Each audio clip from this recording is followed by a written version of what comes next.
Hey guys, Chris Gura here, Drummer's Guide to Gear. Want to give another thank you to Eric Hernandez for taking time out of his busy day to sit down with us for a few minutes and talk some drums. If you'd like even more information about him, please check out his webpage, www.epandaondrums.com. He's got all kinds of great information about past stuff he's done and also some great merch, so please check it out. Once again, that's www.epandaondrums.com. Thanks for watching, guys. Hey guys, this is Chris Gura here with the Drummer's Guide to Gear. I'd like to thank Eric Hernandez for taking some time out today to answer some questions. And first off, I'd like to say congratulations on the new baby. And, you know, I'm sure you're happy to be a papa again. Oh, absolutely. Thank you, Chris, and Drummer's Guide to Gear for having me out and wanting to take the time to talk to me. Appreciate it. And yes, thank you for congratulating on my baby. I'm ready to get back to her. Awesome. I wanted to talk to you a little bit. I know you've been pretty much a professional drummer at a very young age, working as a drummer and playing, how do you think that's helped you now in the later part of, that you're pretty much established, playing at such a young age and, playing shows at a younger age versus starting later? I think what helped me is being able to be in a professional environment even at the age of 10 years old. It gave me structure as far as playing the music, playing the song, not overplaying, playing with a band. And even back then I was playing with they called them sequences at that time. It wasn't tracks like we know them back as today or playback. It was called sequences. Yeah. And I had to play with a click track at 10 years old. So it definitely gave me the foundation I needed. And even today, if you come to my show, you're not going to hear a lot of playing from me. I'm going to lay down the foundation and let the guys above me, around me color the rest of the music. And you're going to get a Bruno Mars show and you're going to hear his songs and what people want to hear. That's awesome. How do you think, I know things have changed since I started playing drums as to now, like with social media and YouTube. Do you think that, I think it kind of helps a little bit to get exposure, but again, like you say, actually playing with people, what do you think? Do you think it kind of helps, like on the exposure part, but kind of hurts? Like a lot of these guys think they're just going to do covers and get discovered, but they don't actually play with live musicians. How do you think that affects? I'll agree with you. It definitely is. It's a huge benefit as far as there's so much information out there now that we have access to, which is pretty awesome. You can watch all your favorite drummers, musicians, or whatever you're into, and you can find it on the web. The downfall is, like you say, some people will end up playing a ton of covers and that's all they do, and they think that's what they need to get exposure as far as getting the big gig. Now I think it's definitely a tool, but I've told people that have asked me the same question, when you do these covers, play the song like you think the artist would want. Don't chop all over it or play, all the best licks you got in your pocket all over the song. Let there be a song and let it build. You got the verse, build it up to the bridge, to the chorus, and have dynamics, play with dynamics. Show a musical director that may be watching those videos what you're capable of doing and your professionalism on that video. Now, on the bad side, and then another negative of these things, if I have a bad night at a show or on a TV show, it's exposed for the rest of my life. Yeah. Back in the day, you didn't have this, and back in the day, when you go to a concert, for example, you're excited to go to a concert because you get to see them. Now people get to see the whole show on the web, and that kind of takes away from the magic of going to a show and seeing your favorite performer play, Yeah, I can see that. I think, like you say, if it's just an off night, which happens, it kind of cheapens the experience. Absolutely. Now, since you have been playing for so long, and how have you seen the landscape of the music business side of it? How much has it changed? Because I've read a lot of different interviews with people, and they say it's so hard to make it as a professional drummer just because with illegal downloading and pirating, and people don't buy albums anymore. They buy singles. It's. Have you seen a big change from when you started, just in the business side of it? Well, I can say from watching my brother and his business, and if we're talking about being part of a major label these days and having like a band.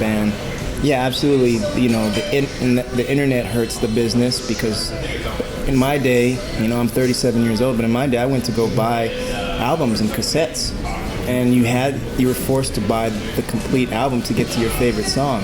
And that's when that business was booming, and that's when it allowed touring musicians like myself to make really good money because everybody was making money. Labels were happy their album sales, so the whole band got to take a big chunk of tour sales, and that was really a huge thing back then, before even I was doing this, because, you know, I've only really started major touring in 2010, and, you know, it's now, you know, artists are signing these deals where a label has a piece of everything because things are streamed online or sold online, singles, record companies aren't recouping as much money as they used to, so now they have to tap into the artist.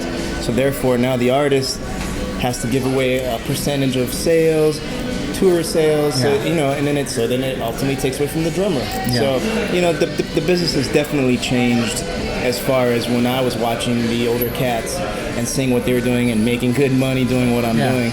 You know, I'm not complaining, but there was definitely a lot more money back in the day. It has changed Yeah, very much so. And as I know a lot of the guys on the page, they want to become, you know, a touring drummer. Some of them want to be in a band. And what kind of advice would you give, like, as far as like branding yourself or like, you know, networking, things like that, to kind of help these guys like get an idea of what they have to do to achieve the goal that they want? You know, you just said it right there. It's all about branding yourself. You know, there's a lot of great musicians out there. There's a lot of, let's put it this way, when I moved from Hawaii to Los Angeles to pursue music, I had one of the best gigs on the island. People knew who I was. It's a small pond. It was easy for me to be a bigger fish. Moved to Los Angeles and boom, I realized just who I wasn't, you know, and it's discouraging, but at the same time, it makes you have to have that fight in you and that drive. So what I would suggest is that, you know, with this day and age, you have to use YouTube. Use YouTube, you know, expose yourself, but do it the right way. Don't be cheesy, you know, show your, people are gonna comment and they're gonna say, oh, you know, you can't play, but the reality is, watch all the major gigs. They don't want guys out there that are just shredding all over their stuff. I mean, you know, if you want the good gig and the one that keeps you employed, learn how to play the music. And trust me, there's a time and place when you can show off what you got.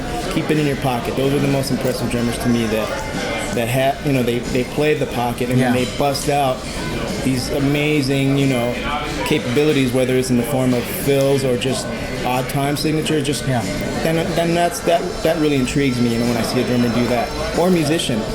But you know, utilize the internet, go out there, get exposed, audition for bands, play out, let yourself be seen. That's the only way. You know, when I moved to LA, I responded to an ad in the Music Connection to join a band, and that's how I got my first label gig. It didn't last very long, but it put me out there, and people I started to network. It's all about networking, but it's all about networking correctly. Don't hit up every drummer on Facebook and try to have conversations with them. You know, there's a way to do it. Be tactful, be respectful of their time, and trust me, you'll be able to make an impact or connection with them at some point. If that makes sense. It totally does. I think like you're saying, from other interviews I've read, and like you just said, you're getting paid. You're getting the job to play the part.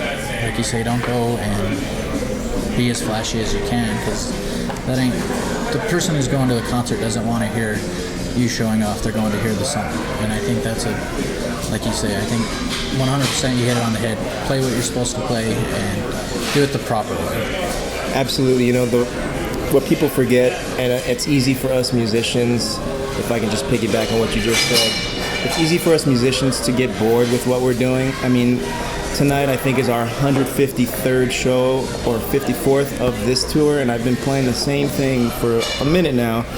It's easy for my mind to wander and want to do something different, just to take myself out of boredom. But what I need to remember is, for example, coming here tonight, playing Colorado, there's a lot of fans that have not seen our show, that are seeing it for the first time. They deserve what they expect, which is what the reputation of this tour is now, A, and B, they want to hear Bruno Mars music, and they want to hear it the way they love it.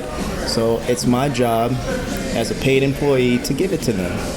it's not my show. Yeah. It's Bruno's show. And it's Bruno's fans have expectations, and they deserve it. And that's why I'm employed, because of the fans. Gotcha. Okay. Now going back to like being on tour, I know probably family is the number one thing you hate about being on tour, is missing family, especially now. What are the goods like and the bads? What's like the highs and lows kind of? Okay, well, the lows, I'll start with the lows, because there's more positives than anything. But the lows is missing my family. I have a 4-year-old son. I have an almost 3-month baby girl. And the hard part is being away from them. Thank God for technology and FaceTime and the ability now to communicate with them. The highs are I have the ability to take care of them a lot better now. I've made a career out of this, and I hope to continue to make a career out of this, but I'm giving them a better life than I could before. Yeah. They get to travel with me at times, so they get to see parts of the world at times if I have the ability to do that. So it makes it more beneficial for us. My wife, my son, they've seen places we wouldn't imagine going to, and we've stayed there, vacationed there, and this opportunity that I have now with Bruno has definitely opened that door for me and my family. And things are, my past career was a great career, but moving on now, I'm definitely giving them and myself a better life. Gotcha. Now, being on tour, how important is it, like on a big tour like this, and to have a great drum tech behind you? Man, it's everything. It really is, because my drum tech's been with me since day one, pretty much since I stopped setting up my own stuff and tuning my own drums. But he knows me.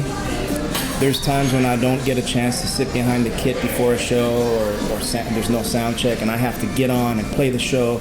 It may be TV, but he knows exactly where everything is supposed to be, so it always feels exactly the same every time. And that's pretty impressive to me, because even when I used to sit up my own stuff, like, oh man, I messed this angle up here. And he's really good, and he's become my little brother, and he's a very close friend. So it means the world to me having him there for me, and I know he takes care of me. He knows my sound, or if I tell him, hey man, I want this kind of snare sound, he knows what to do, and he figures it out. Makes my front of house sound guy happy, makes me happy. So it's key. But sometimes it's good to not forget your roots, and I've done some smaller gigs on the side where I remember how to set up my drums and tune my own stuff. You have to have that knowledge. Yeah. Now, I noticed at the beginning of the tour you had your homie Chromie, and now you're going back to the good old Goldie. Yes. Pretty much the same setup as far as sizes, dimensions. Absolutely the same sizes, just prettier to me. Okay. And what electronics are you using in this kit, in this tour setup, kind of? We use the Roland SPDS pad in order to play sounds from the album, and I also trigger 2 pads that I have, one on each side, where I can which makes it more comfortable for me to, if I'm on the right side of my kit, to trigger a sample there and or a certain specific sound. Gotcha. But that's pretty much the basis of my electronics. Okay. I think it's kind of funny, because this is the third interview for the page, but all 3 guys that I've done interviews with are all DW artists, and it's not meant to be that way. I didn't do it. I know a lot of people. I'm a big DW fan myself, but I think your gold kit, like you say, that is absolutely beautiful. I think Louis Garcia did a phenomenal job with that. The gold hardware, I think it all sets it off. It's definitely a showstopper. I agree, and again, my favorite kit out of the kits that have come out of DW for me, and every kit has been really awesome. Yeah. But yeah, Louis hit it out of the park with my hoops. It became a signature thing for me. I couldn't do it on Chromie, but because of the materials, and that was a wrap. But as far as these kits that have been painted, man, Louis is just the man, and also he's a sweetheart. If you ever get to meet him in person, if you have already, just a sweetheart of a guy, and I consider him a friend now. But yeah, he definitely killed that one, and I look forward to future kits with him. Now, when you're out on tour, if you do you often get a chance to go explore a local drum shop, or do you ever find any good, sweet spots that just have something you're absolutely looking for, or not necessarily looking for, but you come across a real gem of a find? Do you get to venture out? You know, I know you're probably pretty busy, but You know, it's rare that I venture out, and when I do get time, truthfully, I venture out for food. You know, I'm a big foodie, and I love to eat, and you know, I seek out burger spots. Has been this tour, the last tour out when I was in Asia, we were looking for the best dumplings. So it's just one of those things on my free time. If I have a ton of time, there was one time in Japan I found this drum shop called the Drum Station. Had really cool stuff. I think I picked up one of those. I picked up a cool kick beater out of there that I've been looking for. For some reason I'm blanking out. Oh, it's the percussion, pure sound kick beater, the blue one. Okay. And I've been looking for that for a minute, and I found it there, so I picked up two. But yeah, you know, I'm exposed to drums every day. I want to see some good food too. 'Cause, you know, I love to eat, and I mainly go and look at drum shops when I'm off, and I haven't been off in a minute, and it's gonna happen soon. So yeah. And I did check out your spot last night. oh, did you go? The cricket? Yeah. Yeah. Cherry Cricket? Cherry cricket. Cool. Thanks for the recommendation. Not a problem. How did you go about, you know, playing with Bruno Mars? Like, how did that come about? Well, he's my little brother. Some may know that, some may not know that, but we basically grew up playing together. We started, you know, as a family, playing for my father. Yeah. And we did this as kids. He's about 9 years younger than me, sometimes 8, depending on the time of the year. But, you know, so we've always, as kids, we played on stages together, professionally and both in our backyard. We used to mimic other bands we would watch, and we'd have this little show going on that we play for our family. So we've been playing together for so long that, I mean, it was a natural evolution for me to work with him. Yeah. And it, you know, at the time I left the career because I knew, I believed in him in the beginning that, you know, this is going to go somewhere. So I left the established career to jump into this, and you know, thank God I did, because here I am today. And yeah, so that's how that gig landed. And you know, it's one of those things. I told him, man, if I can't cut this gig, cut me. You know, we're brothers. I want you to take it to the very top. Don't let me stop you or hold you back. And so far, I'm still here. So knock on wood. Let's keep going. Awesome. Well, I think we're gonna cut it short. I know you're probably busy and got some things you have to do and whatnot, but I'd like to thank you for taking time out of your day and sitting down with us. I really appreciate it. Absolutely. Thank you.